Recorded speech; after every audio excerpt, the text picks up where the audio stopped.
আমারই খাওয়া হলো, ওদের সব হয়ে গেছে খাওয়া। এই বাবা,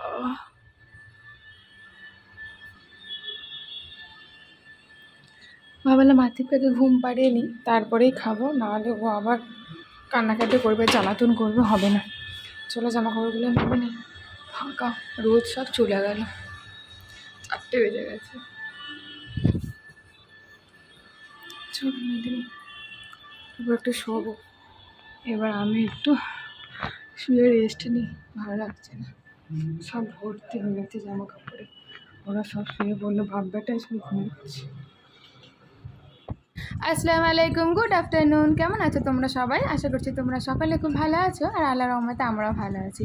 নতুন আর একটা ভিডিওতে তোমাদের সকলকে স্বাগত জানিয়ে আমি আজকে ব্লগটা স্টার্ট করছি। আর আজকে দেখো আমি দুপুর থেকে ভিডিওটা শুরু করলাম। দুপুরে খাওয়া দাওয়া করে এখন দেখো একটু ছানার কেক খেয়ে নিয়েছি, যেটা মা দেশ থেকে পাঠিয়েছিল। সবটা একটু একটু করে খেয়ে নিয়েছে, আর এইটুকুই আছে, তো এটাও খেয়ে নিয়েছি। একটা একটা করে ডাব্বা মানে শেষ হতে চলেছে, মিষ্টির সংখ্যা আস্তে আস্তে কমে আসছে।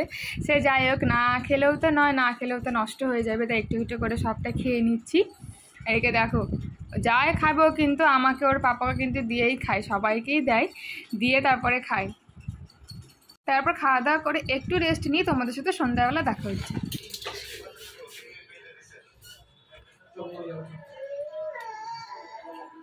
ফাটা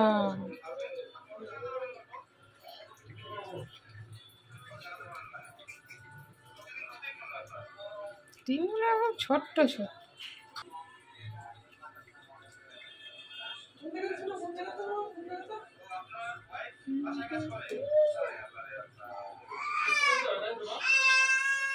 সন্ধ্যাবেলা এখন আমি একটু চা ডিম সেদ্ধ করে নিচ্ছি। সচরাচর সন্ধ্যাবেলা কিছুই খাই না, দুপুরে রাত্রে শুধু ভাতটুকুই খাই। দুপুরে খাই, রাত্রেও কোনো দিন খাই না। তবে আজকে আতিফের পাপা বললে একটু মানে চা করো, তাই জন্য চা আর একটু ডিম সেদ্ধ বসিয়ে দিয়েছি।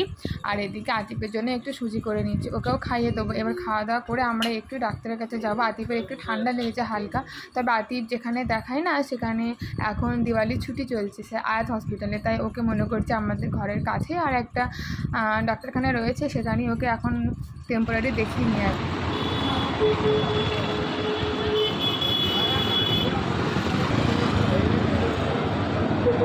খাওয়া দাওয়া করেছি, সন্ধ্যে নাস্তা করা আছে, সব বাসনগুলো পড়ে রয়েছে, মেজে নিই এখন। একটু আতিফকে মেয়েদের ঘরে দিলাম, ডাক্তারখানা থেকে এলাম, ওকে ওদের ঘরে দিলাম, একটু খেলো। আমি এগুলো একটু গুছিয়ে নিই, তারপর ওকে নিয়ে আসবো, আবার রান্নাও বসাতে হবে।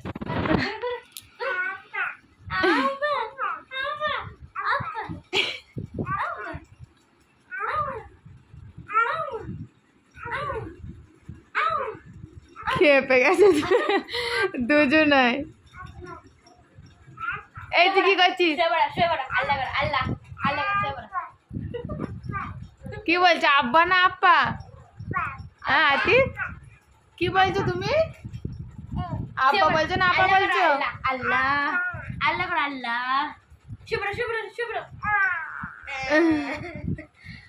এই ফুচকা আদি বেটা আমি নিয়ে নিচ্ছি আদি না না না, এত গলাটা বসে গেছে, আওয়াজই বেরোচ্ছে না। আদি খায় কি না? আদি জনি জনি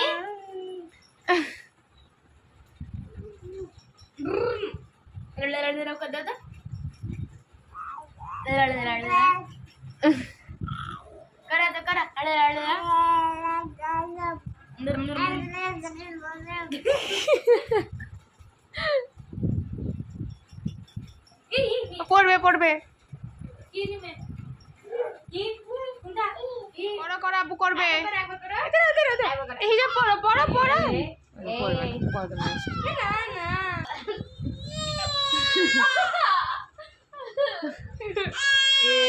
ফ্রিজ থেকে সব বার করে নিলাম, ভেজাটা খাওয়ারও যাবে না, বেশি একটা জমেনি, নর্মালি রেখেছিলাম। আর যে পেঁয়াজ কেটেছিলাম, অনেকটা পেঁয়াজ কাটা আছে, ফ্রিজের ভরে দিয়েছিলাম। আর এখানটায় রয়েছে চিকেন, দানার মশলা দিইনি তাই সাদা সাদা হয়েছে, দানার মশলা দিলে লাল হয়ে থাকে, এটা খেতেও ভালো লাগে। দানার মশলাটা নেই, ওর জন্য এমনি নর্মাল বেসিক যে মশলাগুলো হয় সেগুলো দিয়েই করেছি, থাক একটু নর্মাল। পরে ভাজবো, এখনই বার করে দিলাম। ভাতটা চাপিয়ে দিয়ে একটু ডাল করব আর এই ভেজাটা ভাজবো। একটু চিকেনও রয়েছে, 6-7 পিস রয়েছে, এটা একটু ভাজা ভাজা করে নেবো। আর ভাতও রয়েছে অল্প অল্প, একটু চাপাবো।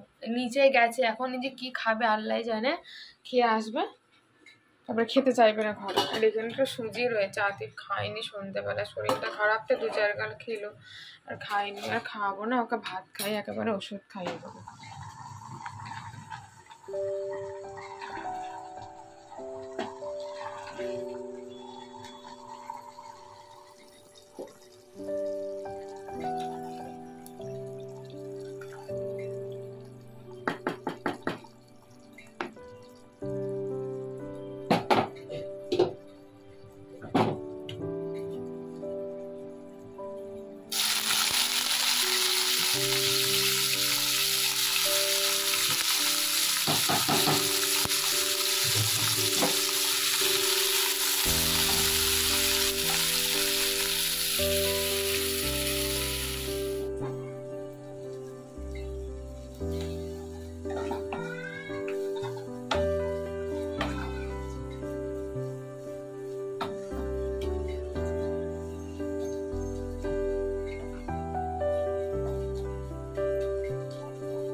রেখেছিলাম ভাতটা বসলো, দেখি পানি দিয়ে একটু ফুটিয়ে নিলে হয়ে যেত।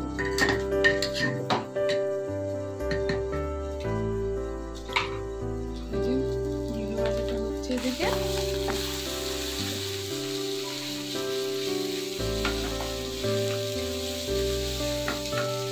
ভাতটা ফুটে গেছে,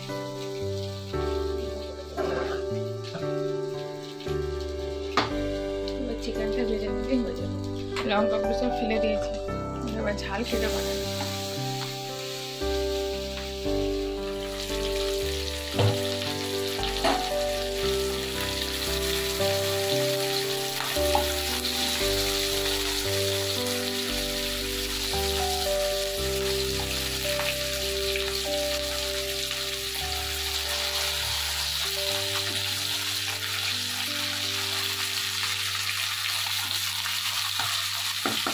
বাপরে,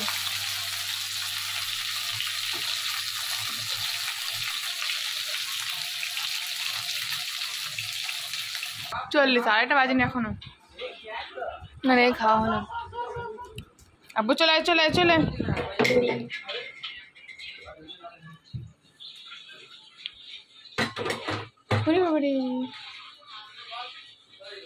এখন আর মাজবো না, কিচ্ছু ভালো লাগছে না, থাক।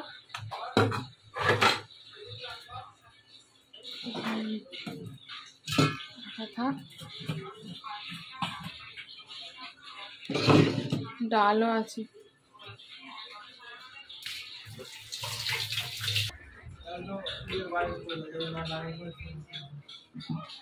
চ বুঝিয়ে পড়, চ চ, ছবি চ, ছবি চ, ছবি চ, চ